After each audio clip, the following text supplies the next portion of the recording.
Hello everyone, welcome to the channel crazy English. तो आज हम जानेंगे ट्रांसफॉर्मेशन ऑफ सेंटेंसेस के बारे में। आज का हमारा टॉपिक है ट्रांसफॉर्मेशन ऑफ सेंटेंसेस। इसमें एक सेंटेंस से दो सेंटेंस बना सकते हैं या दो सेंटेंस से एक सेंटेंस बनाया जा सकता है। इस टॉपिक में एक्टिव पैसिव वॉइस भी आता है, डायरेक्ट इनडायरेक्ट स्पीच और सिंथेसिस, ये तीनों इसी टॉपिक के पार्ट हैं, यानी ट्रांसफॉर्मेशन ऑफ सेंटेंस की। Changing a sentence from one form to another without changing the meaning, यानी कि ट्रांसफॉर्मेशन। और जब किसी सेंटेंस को हम ट्रांसफॉर्मेशन करते हैं तो इसमें किसी एक सेंटेंस के फॉर्म को चेंज करते हैं दूसरे सेंटेंस के फॉर्म में। एक सेंटेंस के फॉर्म को दूसरे सेंटेंस के फॉर्म में चेंज करते हैं, लेकिन उस सेंटेंस का मीनिंग चेंज नहीं होना चाहिए। यहाँ सेंटेंस का टाइप तो चेंज हो जाएगा, सेंटेंस की फॉर्मेशन भी चेंज हो जाएगी, सेंटेंस का सेंटेंस स्ट्रक्चर भी चेंज होगा, but meaning will remain the same. Meaning जो है सेंटेंस का वो चेंज नहीं होना चाहिए। दिस मीन्स कि ट्रांसफॉर्मेशन ऑफ सेंटेंस में सेंटेंस तो चेंज होगा बट उसकी मीनिंग चेंज नहीं होगी। तो ये तो एक छोटा सा इंट्रोडक्शन था इस टॉपिक पर। चलिए देखते हैं कि ये टॉपिक है आखिर क्या और कैसे चेंजिंग होती हैं ट्रांसफॉर्मेशन ऑफ सेंटेंसेस में। तो इसमें सबसे पहले हमारा दिया है यहाँ पर removal of too. Sentences containing adverb to can be divided into two types. Type 1, to is followed by adjective and then infinitive. He is too old to run fast. In this example, he is too old. Old is the adjective and to run is the infinitive. Infinitive क्या होता है? To following the first form of verb. Too को verb के first form के साथ जो लिखा जाता है वो इन्फिनेटिव कहलाता है। तो टू रन यहाँ पर इन्फिनेटिव हो गया।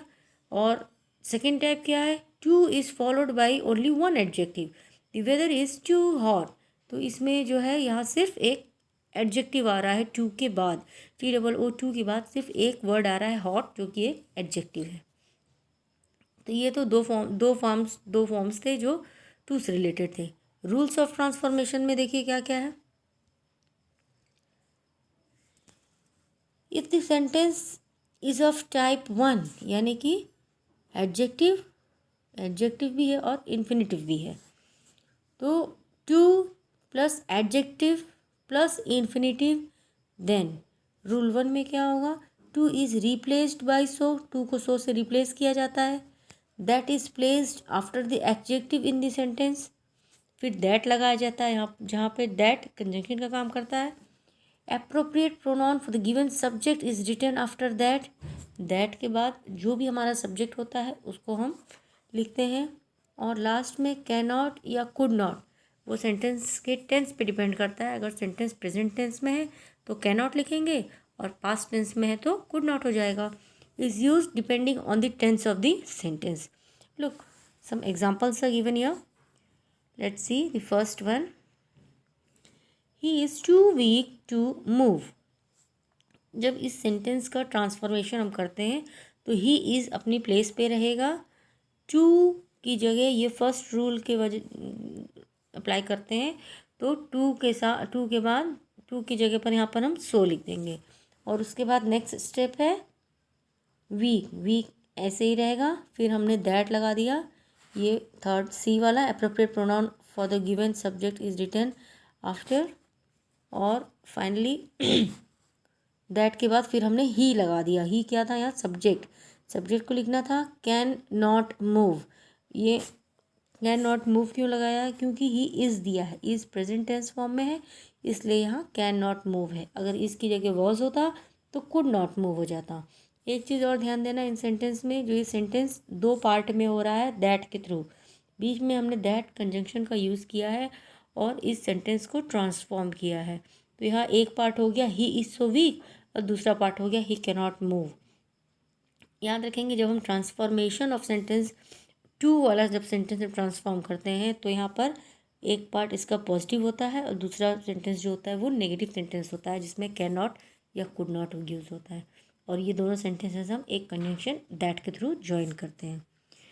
Next example, she is too fat to sit properly. तो यहाँ पर हो गया she is so fat that she can not sit properly. Then third, my brother was too weak to carry the box, इसका हो गया माई ब्रदर ऐसे ही रहेगा, वॉज भी ऐसे ही रहेगा, टू की जगह सो लगा दो, वीक को वीक ही रहने दो, टू कैरी द बॉक्स में टू को हटा के दैट, और क्योंकि my brother, brother masculine gender है तो इसलिए हम यहाँ पर ही यूज़ किया गया है, और क्योंकि यहाँ वॉज था इसलिए यहाँ कुड का यूज़ किया गया है, तो ये कुड नॉट हो गया, could not carry the box. हो गया क्लियर रूल फर्स्ट। सेंटेंसेस जिसमें टू लगते हैं उसमें एडवर्ब टू को हटाकर वाक्य को बदलना होता है। इस प्रकार के वाक्यों को दो भागों में चेंज किया जाता है, दो भागों में बांटा जाता है।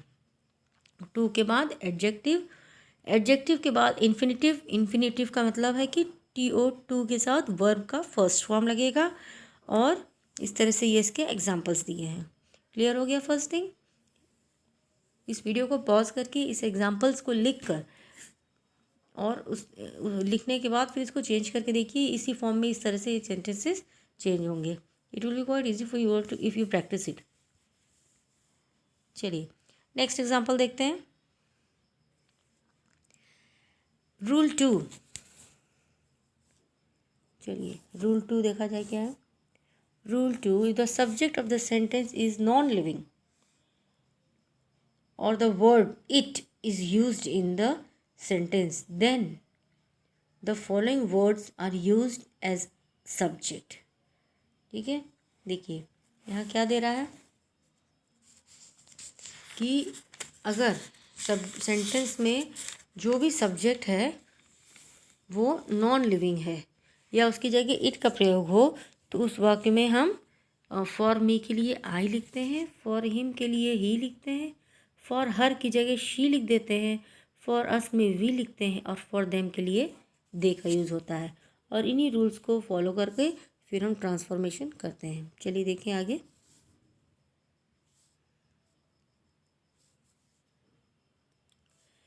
देखिए इसके एग्जाम्पल्स।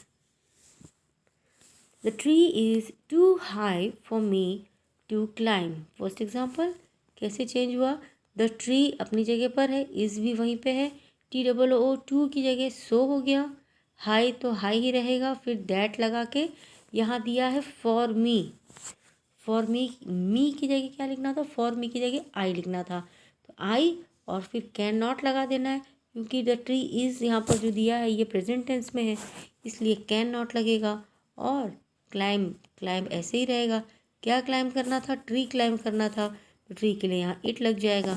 तो इस तरह से ये सेंटेंस ट्रांसफॉर्म हो गया और हो गया ये sentence, the tree is so high that I can not climb it.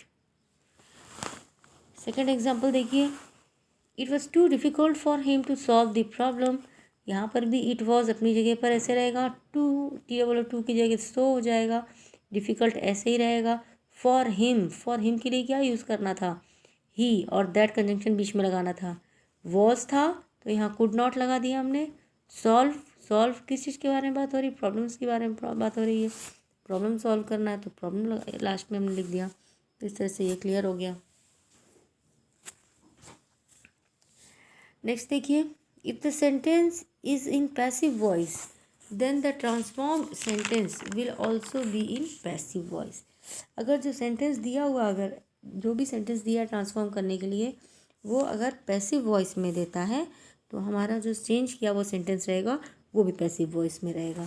देखिए, the house is too costly to be purchased, the house is so costly that it can not be purchased. एक तरह से यही rule लग रहा है, यहाँ पर भी सेम रूल अप्लाई हो रहा है, उसी तरह से इसको भी करना है।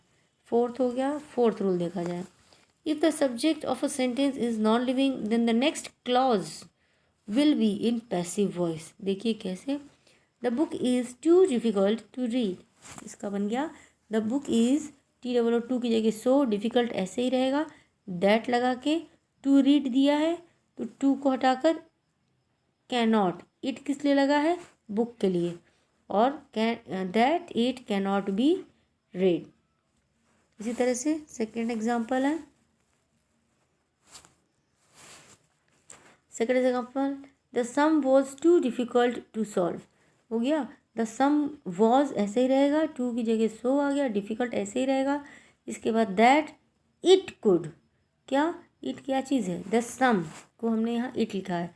It could not be solve, could not क्यों लगा यहाँ पे, क्योंकि यहाँ वॉज था तो यहाँ हमने कुड नॉट ले लिया, इस तरह से ये चेंज हो गया।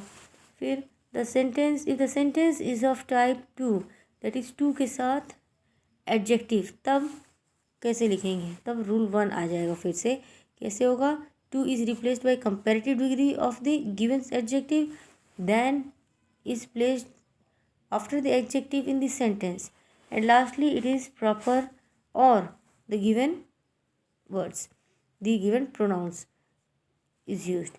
For example, he is too weak, he is too weak को कैसे, he is weaker than he should be, और he is weaker than it is proper, it should be he should be दिया है या it is proper का use करते हैं। it is too shocking, it is too की जगह more कर लो, more shocking than it should be, और it is more shocking than it is proper। इस प्रकार से ये ट्रांसफॉर्मेशन ऑफ सेंटेंसेस हम कर सकते हैं। आप लोग चाहें तो इसको रिटर्न करके और इस तरह से सॉल्व करके देखिए कैसे कैसे किन किन वर्ड्स को अरेंज करके ये ट्रांसफॉर्मेशन ऑफ सेंटेंसेस किए जाते हैं। चलिए, तो वीडियो को लाइक, कमेंट, सब्सक्राइब और शेयर करना ना भूलें। Thanks for watching the video.